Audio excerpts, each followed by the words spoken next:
Hey all my movie maniacs, it's time to put on your racing helmet and rev your engines up for today's film, which is Roger Corman's Death Race 2050. Yes, the direct sequel to Roger Corman's classic Death Race 2000. This time around, we still get the Frankenstein character who's been champion a number of times in the Death Race series. Well, we're catching him on his final contest. He's been very tired of this contest, and he just wants to be done with it, but he still wants to go out on top. But there's many factors standing in his way, namely the other racers on the track who are all biting to be the new champion, if you will.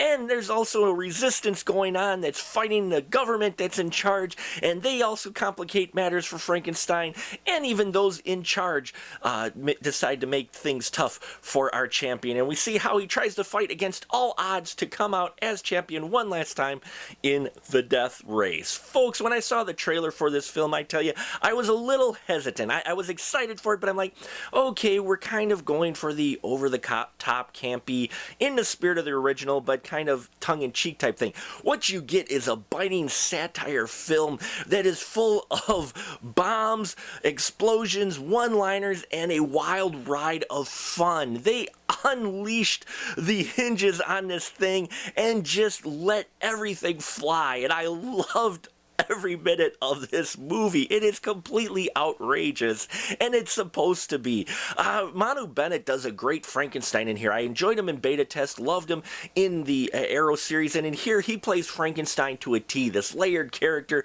He's got a little bit of emotion, grovelly, tough guy, but, you know, inside you can tell he's just a guy who's tired, and I loved how Manu Bennett played him, a really fitting choice to play the Frankenstein character. Malcolm McDowell as the over-the-top chairman.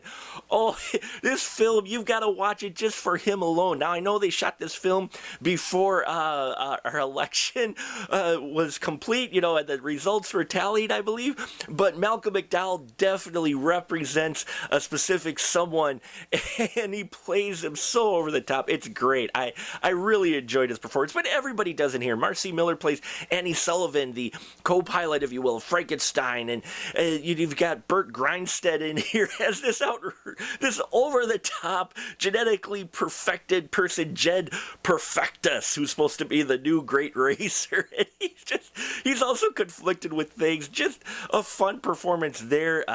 Annessa Ramsey, who we saw in Rites of Spring, plays this really religious leader who's just, crazy. I mean, she's just off the rails. And Fulake Olowofoyeku, and I hope I pronounced that right, plays a fantastic character named Minerva. She was great. Oh, she had me smiling.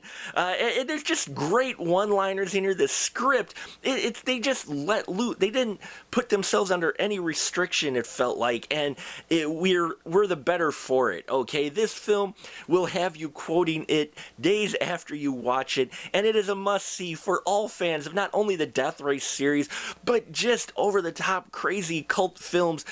You're looking for something new and fresh? Here you go. This one's wild, and the cars look pretty badass as well. So check out Death Race 2050. We're going to be doing a spoiler room on it soon. Check out for that episode as well.